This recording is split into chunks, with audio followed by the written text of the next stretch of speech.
Ili-ili, tulugan ay wala diri. Imong nanay katutyenta, bakay papay. Ili-ili, tulugan ay. Ako, si Sisa, kilalang mabait, maganda, magalang, at kayumanggi.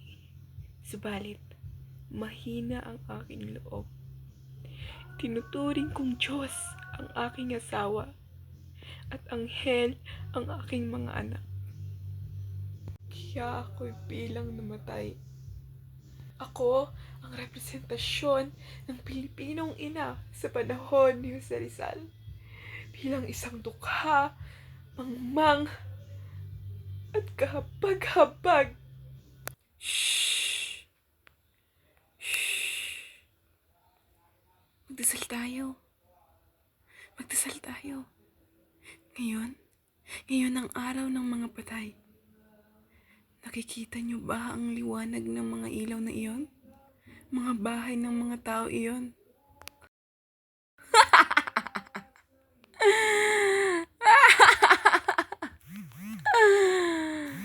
Samahan niyo ako. Samahan niyo ako. Ipagdasal natin. Ipagdasal natin. Ipagdasal natin. Ipagdasal natin.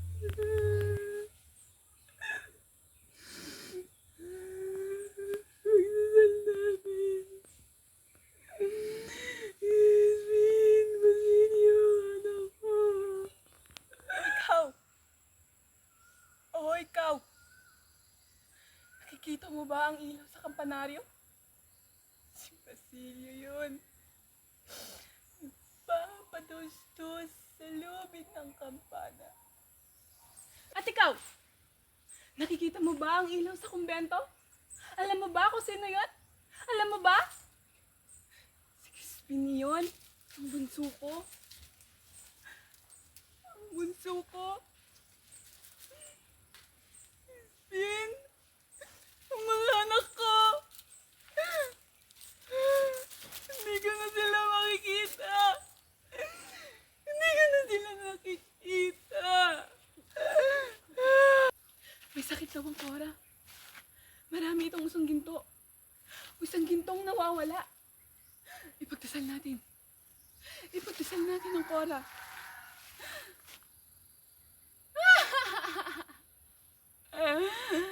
Dinalhan ko siya ng ampalaya at sarsaladi. Marami kasing gulay sa amin. Crispin? Basilio? Dito na ang nanay.